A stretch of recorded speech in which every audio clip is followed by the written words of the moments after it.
Hi friends, మనము ఇడ్లీలోకి చట్నీ చేసుకుంటూ ఉంటాము. అయితే నేను యూట్యూబ్లో మామూలుగా స్క్రోల్ చేస్తూ ఉంటే ఒక చట్నీ చాలా ఫేమస్, చాలా స్క్రోల్ అవుతుందండి. చాలా వీడియోస్ ఉన్నాయి. ఏంటా అని చూస్తే అది 50 ఏళ్ల చరిత్ర గల లింగయ్య చట్నీ అంటండి. మల్లేపల్లి లింగయ్య చట్నీ అట. 50 సంవత్సరాల చరిత్ర గల లింగయ్య చట్నీ. మల్లేపల్లిలో, హైదరాబాద్లో ఆయన హోటల్ ఉందిట. అక్కడ ఈ చట్నీ ఫేమస్ట. చూద్దాము, మనం కూడా ట్రై చేద్దామని చెప్పి ఆయన ఓన్లీ ఇడ్లీ అమ్ముతారట. ఇడ్లీలో ఈ చట్నీ అమ్ముతారట. చాలా బాగుంటుందని విన్నాను. సో నేను కూడా ఎందుకు ట్రై చేయకూడదు, ఒకసారి ఎలా ఉంటుంది టేస్ట్ అని చెప్పి ట్రై చేద్దామని చూస్తున్నాను. చూసారు కదా ఇంగ్రీడియంట్స్: ఎండుమిర్చి, కరివేపాకు, వెల్లుల్లి, ఇంగువ, ఆవాలు, జీలకర్ర, మినపప్పు, పల్లీలు, చింతపండు, రుచికి సరిపడా చింతపండు, ఉప్పు, ఇవన్నమాట. ముందుగా మనము పల్లీల్ని డ్రై రోస్ట్ చేసుకుందాం. పల్లీలు కూడా ఎలా పడితే అలా వేయించడానికి లేదండి, కమ్మగా వేయించుకోవాలి. మాడిపోకూడదు, మాడిపోతే టేస్ట్ మారిపోతుందిట. సాధారణంగా ఇడ్లీ కంటే మనం చట్నీలనే ఎక్కువగా ఇష్టపడతాము. 4 ఇడ్లీలు తింటే కప్పుడు చట్నీ తింటాము. అందువల్ల చట్నీకే ప్రిఫరెన్స్ ఎక్కువ ఇస్తాం కాబట్టి నేనైతే అలాగే తింటానండి. ఎందుకంటే పల్చగా చేసుకుంటాను. పల్చగా చేసుకుని నాకు పల్చగా అందులో ముంచుకుని తింటాం ఇష్టమండి ఇడ్లీలు.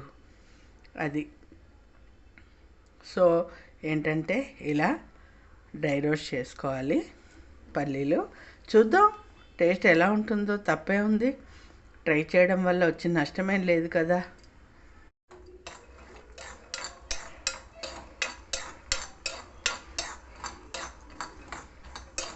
నేను మధ్యలో పాజ్ చేశానండి, ఎందుకంటే పల్లీలు వేయించడం అందరికీ తెలుసు కాబట్టి. సో వేగిపోయాయి, తీసేద్దాము. ఇప్పుడు కొద్దిగా నూనె తీసుకుని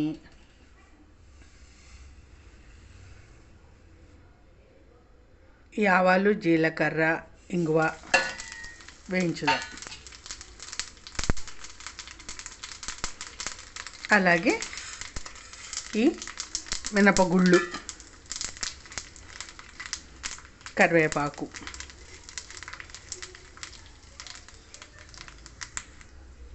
ఆల్మోస్ట్ వేగిపోయండి, తీసేద్దాము. ఈ వేడికి సరిపోతుంది.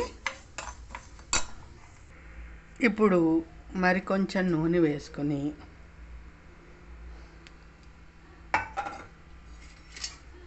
ఈ వెల్లుల్లి రెమ్మలు నేను కొంచెమే వేసానండి, మనకి పడదు కదా, వేడి చేస్తుంది కదా, అందుకని 2 వేసాను.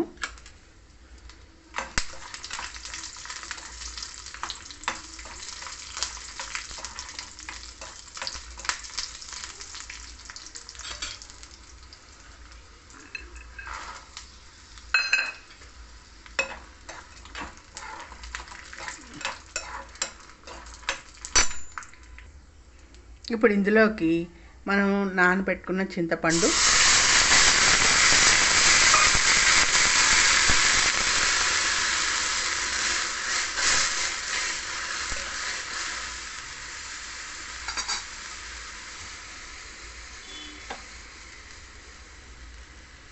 ఇది చల్లారనిద్దాము.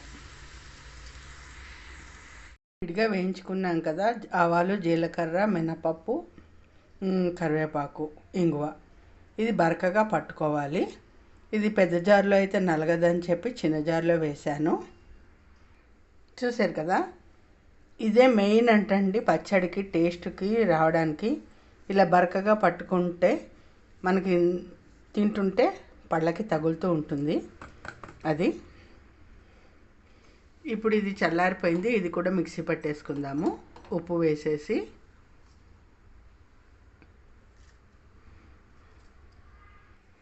సో చట్నీ మెత్తగా పట్టేశాను.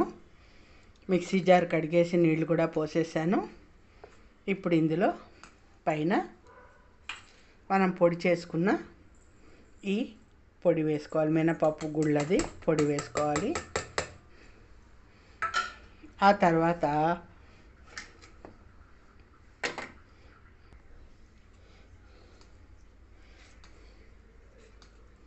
ఇలా కలిపేసుకుని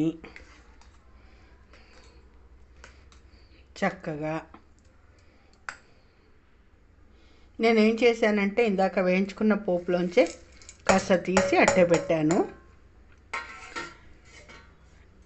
ఏదైనా పోపే కదండి.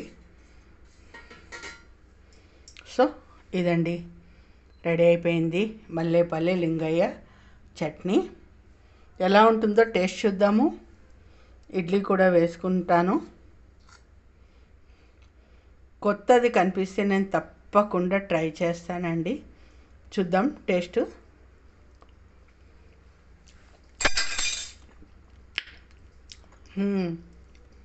నిజంగా చాలా బాగుందండి. సూపర్ టేస్ట్ ఉంది. తప్పకుండా ట్రై చేయండి. చాలా చాలా టేస్టీగా ఉంది. చూద్దాం ఇడ్లీలు తిన్నాక ఇడ్లీలో ఎలా ఉందో చూసి. నాకైతే ఉట్టినైతే చాలా బాగుంది. ఓకేనా ఫ్రెండ్స్? నెయ్యి కూడా పెట్టేసుకున్నాను మూకుట్లో. అలాగే నెయ్యి కూడా వెచ్చబెట్టుకుంటున్నాను. ఇడ్లీ ఉంటే నెయ్యి ఉండాలి కదా. ఇడ్లీ రెడీ అయిపోయింది.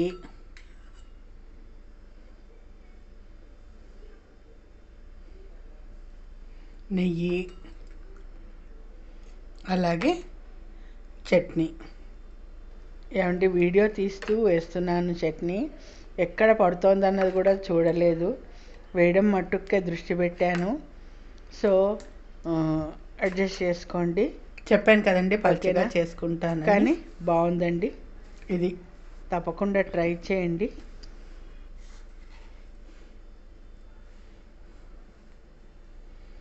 ఇడ్లీలు చూసారా ఎంత దూదిలా ఉన్నాయో.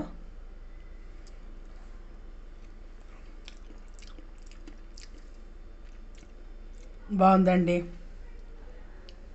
చాలా బాగుంది.